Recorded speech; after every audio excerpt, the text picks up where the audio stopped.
నమస్తే, welcome to our channel. నేను మీ Priyanka Rao. Central government parliament వేదికగా ఒక స్ట్రాంగ్ డెసిషన్ తీసుకుంది. అదేంటి అంటే ఏ రాష్ట్రాలు కూడా ఓపీఎస్ని అమలు చేయకండి అని చెప్పేసి. సరే, ఇది సెంట్రల్ గవర్నమెంట్ తీసుకునే డెసిషన్. బట్ గవర్నమెంట్ ఎంప్లాయీస్ మాత్రం ఓపీఎస్ని కంటిన్యూ చేయండి, మీరు ఎలా రద్దు చేస్తారు అంటే డిమాండ్ చేస్తున్నారు. మరి దీనివల్ల ఎవరికి లాభం, అలానే ఎవరికి నష్టం?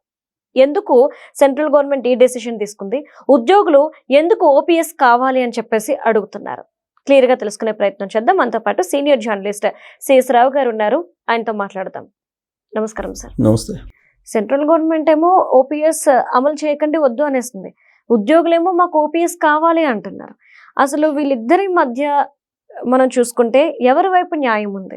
ఇప్పుడు న్యాయం ఎవరి వైపు ఉంది అని అంటే ఎవరి కాళ్ళే మా వైపు న్యాయం కావాలి, మాకు న్యాయం కావాలనుకుంటారు. అలా కాకుండా పార్లమెంటు సెషన్స్లో ఏం జరిగింది, పార్లమెంటు ఇప్పుడు జరుగుతున్నటువంటి సెషన్స్లోనే సభ్యుడు అడిగినటువంటి క్వశ్చన్స్కి చాలా క్లియర్గా చెప్పింది. ఏం చెప్పిందంటే ఏ రాష్ట్రంలో కూడా ఓపీఎస్ అమలు చేయమని చెప్పి మేము చెప్పము, ఓపీఎస్ మేము అమలు చేయట్లేదు అని చెప్పింది కేంద్ర ప్రభుత్వం. అంటే దాని అర్థం ఏంటి? కేంద్ర ప్రభుత్వం అమలు చేయట్లేదని అంటే దాని అర్థం ఏంటి?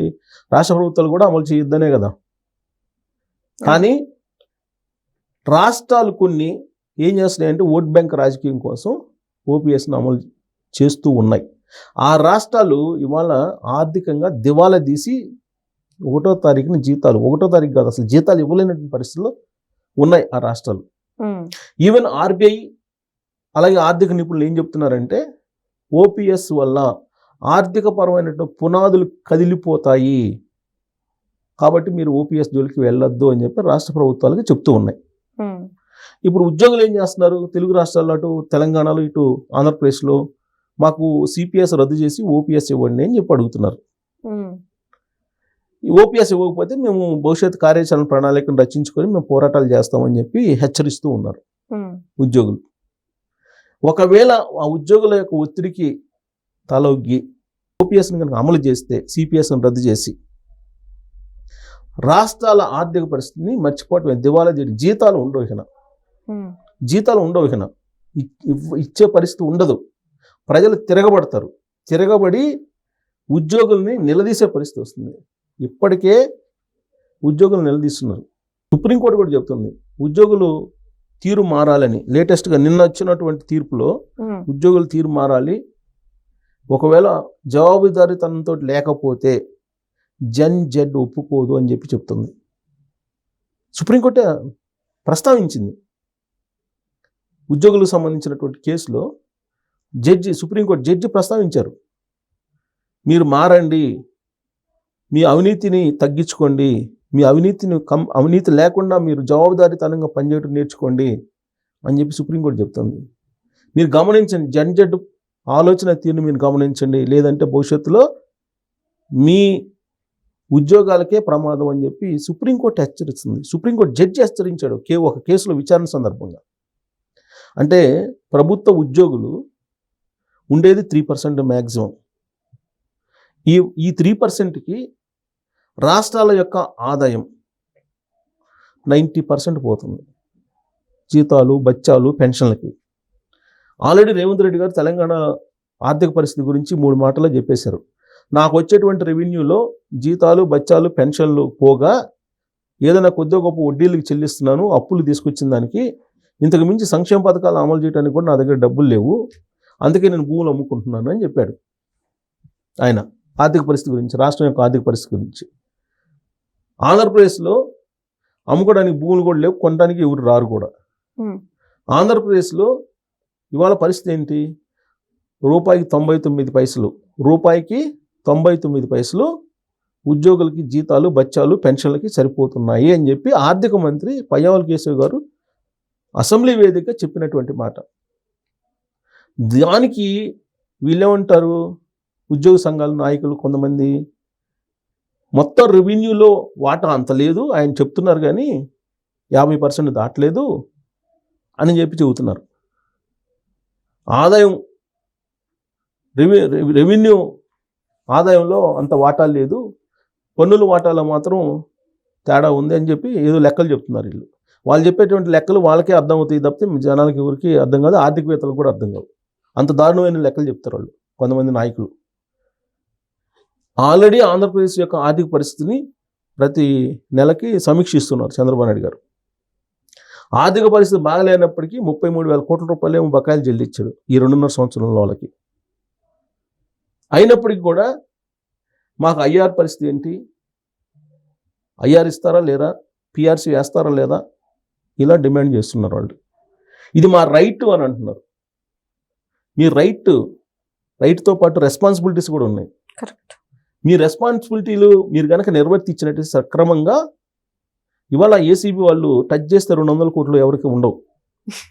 ఏసీబీ వాళ్ళు రైట్ చేస్తే 200 కోట్లు తక్కువ ఎవరికి ఉంటుందా ఉద్యోగస్తులకి.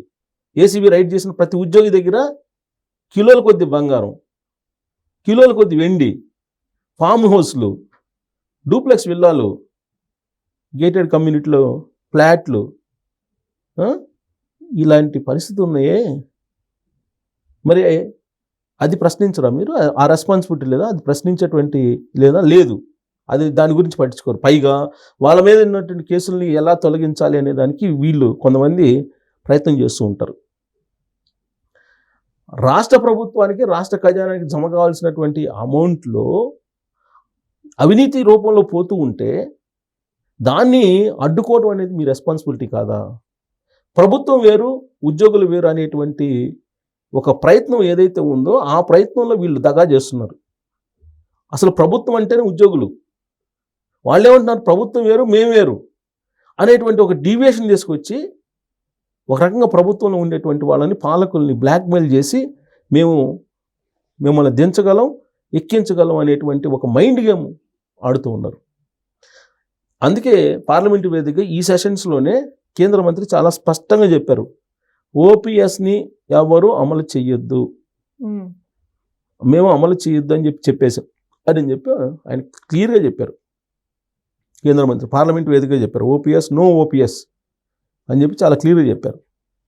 అయినప్పటికీ కొన్ని రాష్ట్రాలు, ఇప్పుడు ఉత్తర భారతదేశంలో కొన్ని రాష్ట్రాలు అమలు చేస్తున్నాయి ఓపీఎస్ని. అవి దివాళా తీసాయి, జీతాలు కూడా ఇవ్వలేని పరిస్థితి. మనకు కూడా అదే పరిస్థితి ఉంది.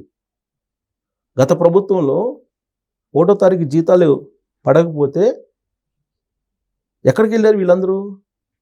గవర్నర్ దగ్గరికి వెళ్ళి మొరపెట్టుకున్నారు, పోయి మాకు ఇంకేం అవసరం లేదు, మాకు అసలు ఏం డిమాండ్ వద్దు, మాకు 1వ తారీఖు జీతాలు ఇస్తే చాలని చెప్పేసి అభ్యర్థించారు పోయి గవర్నర్ని.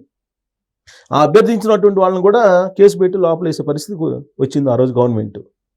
ఈ కొత్త గవర్నమెంట్ కూటమి వచ్చిన తర్వాత 33,000 కోట్ల రూపాయల బకాయిలు ఇచ్చారు. ఆ రోజున 1వ తారీఖు జీతాలు ఇస్తే చాలు మాకేం వద్దు అన్నటువంటి వాళ్ళు 33,000 కోట్ల రూపాయల బకాయిల్ని తీసుకొని, పైగా ఈ మధ్యకాలంలో 13,000 మందికి బెనిఫిట్ కలిగేలా వాళ్ళకి ఓపీఎస్ని అమలు చేశారు. దీని భారం 30,000 కోట్లు పడింది. 30,000 కోట్లు ప్రజల మీద. ఒక్కొక్క ఎంప్లాయీకి 3 కోట్లు లబ్ధి పొందారు, 3 కోట్లు సుమారుగా లబ్ధి పొందారు అని చెప్పి లెక్కలు చెప్తున్నారు ఆర్థికవేత్తలు. అంటే 33,000 కోట్ల బకాయిలు, 30 కోట్ల బెనిఫిట్, 30,000 కోట్ల బెనిఫిట్, అంటే 63,000 కోట్ల రూపాయలు ఈ 2.5 సంవత్సరంలో ఉద్యోగులకే బెనిఫిట్ ఇచ్చారు. వాళ్ళకి ఇవ్వాల్సిన బకాయిలు కానీ, లేదైతే వాళ్ళకి ఓపీఎస్ అమలు చేసినటువంటి నిర్ణయం కానీ, చంద్రబాబు నాయుడు గారు 63,000 కోట్ల రూపాయలు ఈ 2.5 సంవత్సరంలో. అయినా కానీ సాటిస్ఫాక్షన్ లేదు. సాటిస్ఫాక్షన్ లేకపోగా మళ్ళీ ఏం చేస్తున్నారు వాళ్ళు, మేము ఉద్యమ కార్యాచరణకి మేము రూపకల్పన చేస్తున్నాం, మీరు పిఆర్సీ వేస్తారా వేరా, మాకు ఐఆర్ ఇస్తారా లేదా, కరువు వచ్చేసింది, మాకు రేట్లు పెరిగినాయి, ద్రవ్యోల్బణం పెరిగింది, ఈ లెక్కలు చెప్తున్నారు వాళ్ళు. కానీ ప్రజలకు మాత్రం మేము సరిగ్గా పనిచేస్తామని అసలు ఎల్నినో కారణంగా కరువు ఎవరికన్నా వచ్చింది, కరువు ఎఫెక్ట్ ఎవరికన్నా ఎవరి పడిందంటే ముందు ఎంప్లాయీస్ మీద పడింది వాళ్ళు చెప్తున్న దాని ప్రకారం. అసలు రైతులు ఎంత బాధపడాలి?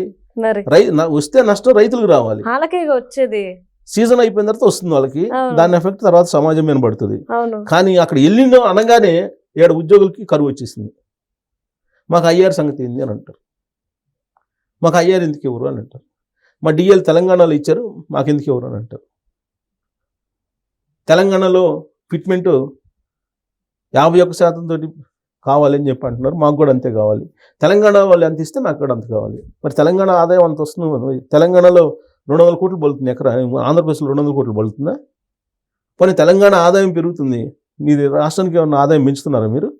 లేదు. అట్ట కంపారిజన్ వద్దు. మళ్ళా మనకు రావాల్సినవి మాత్రమే మనకి హక్కు. మనం చేయాల్సినవి అడగకూడదు, ఎవరు అడగకూడదు, ఎవరు ప్రశ్నించకూడదు. మనం అవినీతి చేసినా కానీ మనల్ని ఏమనకూడదు. మనం ప్రజా సమస్యలు తీర్చకూడదు. ఉన్నటువంటి ప్రభుత్వాన్ని బదనాం చేయాలి, బ్లాక్మెయిల్ చేయాలి, వాళ్ళ దగ్గర నుంచి ఉండకానికి పిన్నుకోవాలి. ఇది పరిస్థితి. అందుకే నేను ఏదో బ్రేకింగ్ న్యూస్ చూశాను. నేను ప్రభుత్వ ఉద్యోగ సంఘాలను రద్దు చేశారు కొన్ని. అసలు మొత్తం రద్దు చేయాలి. కేసీఆర్ గారు చేశారు ఇక్కడ తెలంగాణలో. రద్దు చేస్తే తప్ప ఎందుకు రద్దు చేయాలని చెప్తున్నానంటే, ఆఫీస్ బేరర్స్ అని ఉంటారు ప్రతి యూనియన్ కట్టుకొని ఒక ఆఫీస్ బేరర్స్గా ఉంటారు. వాళ్ళు ఎవ్వరు ఉద్యోగాలకు వెళ్ళరు, ఊరినే తిరుగుతుంటారు, జీతాలు మాత్రం తీసుకుంటారు. ఇట్టా ప్రతి నెల దాదాపు 1000 కోట్ల రూపాయలు, 1100 కోట్లు, 1000 రూపాయలు అనవసరంగా జీతాలు ఇవ్వాల్సి వస్తుందని చెప్పి ఒక లెక్క కూడా చెప్తున్నారు. మరి ఇలాంటి పరిస్థితుల్లో ఆడ ఎంపీ అడిగిన క్వశ్చన్కి ఓపీఎస్ నో ఛాన్స్ అని చెప్పి కేంద్ర ప్రభుత్వం చెప్పిన తర్వాత రాష్ట్రాలు ఇంకా ఓపీఎస్ గురించి ఆలోచిస్తున్నాయి అంటే ఆ రాష్ట్రాలు కంప్లీట్గా దివాలా తీయటమే అనేది ఆర్థికవేత్తలు ఆర్బీఐ చెప్తుంది. నేను చెప్తున్నాను కదా, ఆర్బీఐ చెప్తుంది. దీన్ని బట్టి ప్రభుత్వం వేరు మేము వేరు అనేటువంటి భావన ఏదైతే ఉందో అది మానుకోవాలి ఉద్యోగులు. అది తెలివిగా వాళ్ళు ప్రయోగిస్తున్నారు. ప్రభుత్వం అంటేనే ఉద్యోగులు, పాలకులు అంటే 5 సంవత్సరాలు అంటారు, వెళ్ళిపోతారండి. మనకి ఎవరు జవాబుదారీతనంగా ఉండాలి? ఉద్యోగులు జవాబుదారీతనంగా ఉండాలి. ఎందుకు? మనం ఇచ్చేటువంటి ట్యాక్స్లు, మీరు నేను అందరూ డైరెక్ట్ ఇండైరెక్ట్ ట్యాక్స్లు, ప్రతి అగ్గిపెట్టె కొనేటువంటి వాళ్ళ వాటా కూడా వీళ్ళకి ఇచ్చే జీతాల్లో ఉన్నాయి. వీళ్ళు తీసుకునే జీతాల్లో వాళ్ళ కష్టం కూడా ఉంది. అందుకే చంద్రబాబు నాయుడు గారు చెప్తారు, మీరు ప్రజాసేవకులు, మీరు అది గుర్తుపెట్టుకొని పనిచేయండి అని చెప్తుంటారు. కానీ అట్లా గుర్తుపెట్టుకోరు. మేము పెత్తందారులు అన్నట్టుగా వ్యవహరిస్తారు కొంతమంది. ఎవరన్నా వస్తే కనీసం రిసీవ్ చేసుకునే పద్ధతి కూడా వాళ్ళకి తెలియదు చాలామందికి. ఒక రైతు ఎవరైనా పంచి కట్టుకొని వస్తే ఎంత నిర్లక్ష్యంగా వ్యవహరిస్తారో నేను చూసా కొంతమందిని. ఇలాంటి వాళ్ళు ప్రభుత్వంలో ఉంటే రాబోయే రోజుల్లో జెడ్ సుప్రీంకోర్టు చెప్పినట్టు గమనిస్తుంది. జెడ్ గమనిస్తుంది. అది ఎప్పుడు తిరగబడుతుందో ఆ రోజున మీరు స్మాష్. అలాంటి పరిస్థితి రాకుండా చేసుకోవాల్సిన బాధ్యత వాళ్ళ మీదే ఉంది అని సుప్రీంకోర్టే వ్యవహరించింది, చెప్పింది. సుప్రీంకోర్టు చెప్పింది నిన్న కేసులో. సో కాబట్టి ఓపీఎస్ని మర్చిపోవటమే.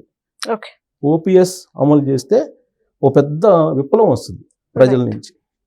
Thank you so much sir. Thank you.